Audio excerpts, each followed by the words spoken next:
Assalamualaikum warahmatullahi wabarakatuh. Tanpa terasa, Prabowo Subianto dan Gibran Rakabuming Raka, Presiden dan Wakil Presiden Republik Indonesia, sudah memasuki kinerja 100 hari. Belakangan ini publik ramai, biasa terjadi pro dan kontra, membahas apa yang sudah dilakukan dan apa saja yang tidak dilakukan. Tentu yang menjadi pemantik dari keramaian perdebatan ini adalah survei yang dirilis oleh Litbang Kompas yang mengungkapkan ada sekitar 80,9% masyarakat yang merasa puas dengan kinerja Prabowo dan Gibran. Disitulah muncul pro dan kontra. Dari mana dasarnya pro dan kontra itu? Ya tentu karena bagi pihak yang kontra dan pihak-pihak kritis, ya mereka itu menilai bahwa sebenarnya Prabowo dan Gibran itu dinilai belum melakukan apapun. Masih banyak persoalan-persoalan yang belum tuntas, banyak persoalan-persoalan apapun yang belum dilakukan. Alih-alih bekerja, tapi justru hal-hal yang sifatnya negatif, blunder-blunder menteri, utusan-utusan khusus yang kemudian jauh lebih mengemuka dibandingkan dengan hal-hal yang lainnya. Bahkan kelompok-kelompok kritis ini kan menuding, wah itu adalah survei yang mungkin hanya disurvei di tempat para pendukung Prabowo dan Gibran. Itu mungkin surveinya itu hanya dilakukan pada kelompok-kelompok Kim dan Kim Plus dan seterusnya dan seterusnya. Tapi pihak-pihak yang pro terkait dengan survei Litbang Kompas yang 80,9% ini mengatakan bahwa memang Prabowo dan Gibran itu termasuk para menterinya itu sudah menunjukkan kinerja yang sudah sesuai dengan ekspektasi, dan 100 hari kerja itu sebenarnya adalah terlalu dini dan sangat prematur untuk menilai apakah seorang presiden, wakil presiden, dan para pembantunya itu bekerja ataupun tidak. Tapi minimal persepsi publik yang 80% itu semacam oase, semacam harapan bagaimana Prabowo dan Gibran itu dipersepsikan sebagai pasangan, sebagai presiden yang kemudian tentu diharapkan menyelesaikan persoalan-persoalan yang dihadapi oleh rakyat. Itu satu hal ya. Jadi saya tidak mau terjebak dalam pro dan kontra itu, terserah para teman-teman, para sahabat, dan para kawan-kawan mau menyikapi apa hasil terkait dengan survei Litbang Kompas yang menyatakan 80% masyarakat itu puas dengan kinerja pemerintah ya. Mau di kubu pro, oke, tidak di kubu pro juga oke. Tapi saya ingin bicara dua hal terkait dengan 100 hari ya kinerja pemerintah Prabowo dan Gibran.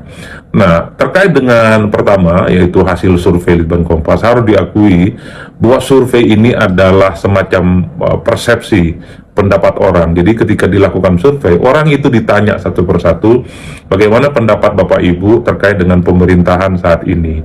Apakah puas ataukah tidak puas? Dan ingat, survei itu sifatnya fluktuatif, dia turun naik, kadang naik dan kadang turun, tergantung situasi yang sedang berkembang. Mungkin kenapa ada persepsi publik yang cukup positif, kira-kira begitu, karena saat dilakukan survei oleh Litbang Kompas, orang-orang yang diwawancara secara langsung, tatap muka, mereka itu merasakan bagaimana program-program pemerintah itu cukup dirasakan, program-program pemerintah itu cukup populis, dan menyentuh persoalan-persoalan yang dihadapi oleh rakyat. Jadi wajar kalau kemudian yang muncul di benak mereka itu adalah mereka yang berpikiran positif dan merasa puas dengan kinerja pemerintah. Begitupun sebaliknya, ketika survei itu dilakukan, karena ada sekitar 19% masyarakat yang merasa tidak puas, ada persoalan-persoalan yang tidak tuntas.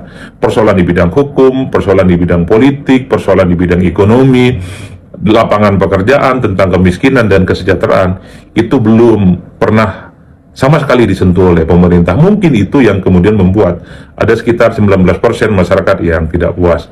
Oleh karena itu, yang ingin saya katakan adalah, jadi survei soal kepuasan publik terkait dengan kinerja pemerintah ini mesti diletakkan dalam konteks yang cukup dinamis, karena kalau misalnya bulan depan diadakan survei ulang, ketika situasi politik, ekonomi, dan hukum misalnya tidak baik, pasti persepsi atau kepuasan publik yang 80% itu bisa turun, bisa 80%, bisa 60%, atau bisa di bawah itu. Yang ingin saya katakan adalah survei itu adalah potret di mana situasi sosial ekonomi yang berkembang, disitulah kemudian orang akan mengungkapkan bagaimana perasaan-perasaannya yang muncul. Itu satu.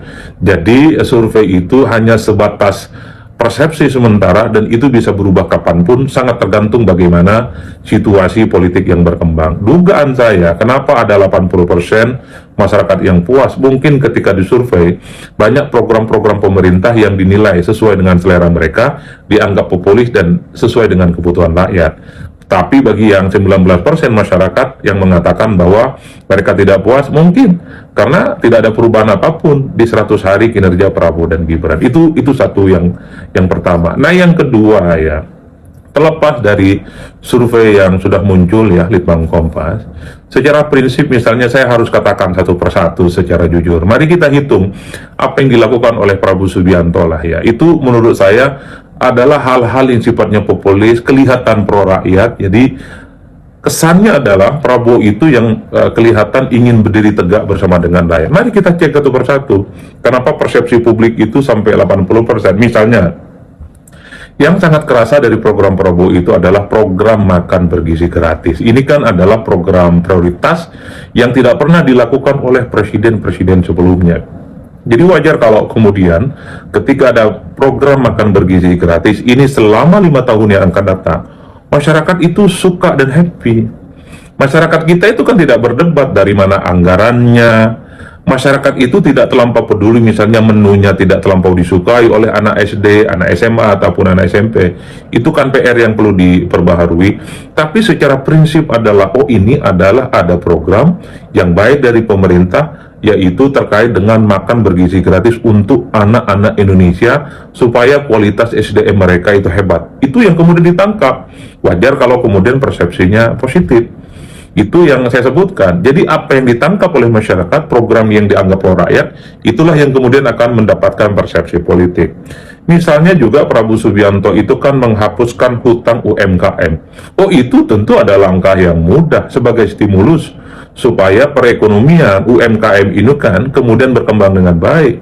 Langkah-langkah yang semacam ini kan juga terpotret bagi masyarakat. Oh iya ya, hebat ini pemerintah pasang badan untuk UMKM supaya ekonomi mereka berkembang, mereka itu berkompetisi dengan kehidupan ekonomi yang jauh lebih hebat. Itu kan yang saya sebut sebagai program-program populis. Kemudian apalagi, ada misalnya tarif diskon 50% untuk listrik selama 2 bulan, Januari dan Februari.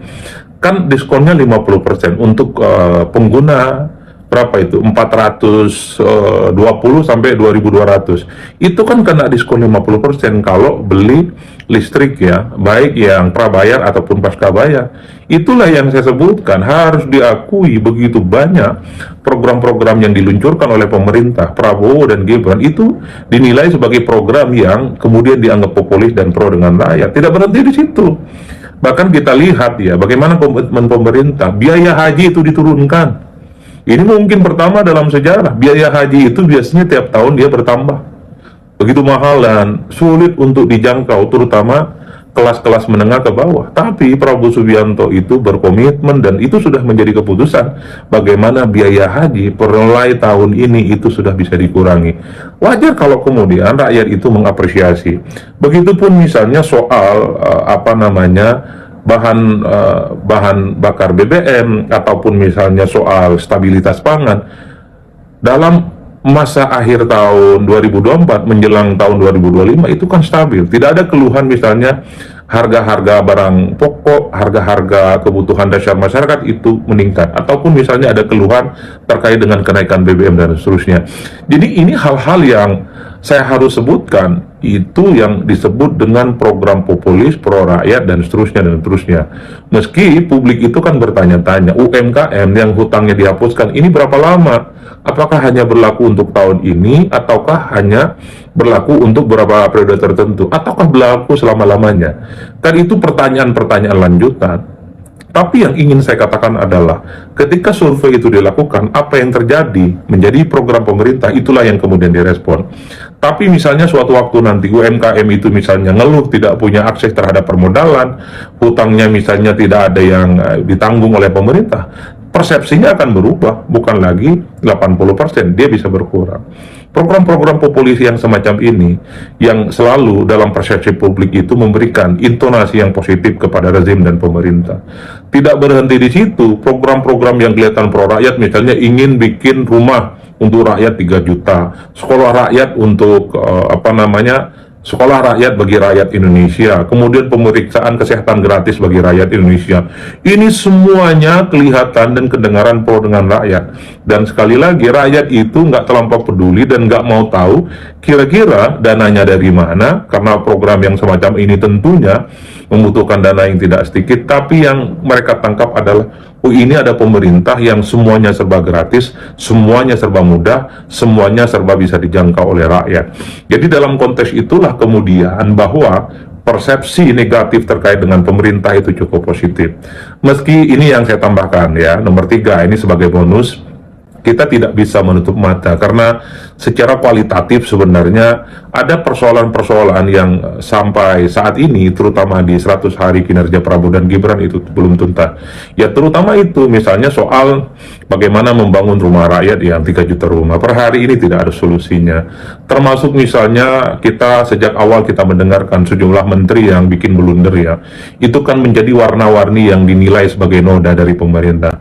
Dulu misalnya ada menteri yang bikin acara pribadi tapi bikin kop kementerian. Ada menteri yang belum bekerja apapun sudah minta kenaikan anggaran ratusan triliun. Ada menteri juga yang mengatakan bahwa peristiwa 98 kira-kira begitu itu bukan pelanggaran HAM berat. Ada juga utusan-utusan khusus yang katanya seorang penceramah, seorang dai yang kemudian itu seakan-akan merendahkan tukang es keliling. Ada juga utusan khusus yang mobilnya dikawal pakai ngiung-ngiung di mana-mana. Itu tidak bisa kita bantah. Artinya apa?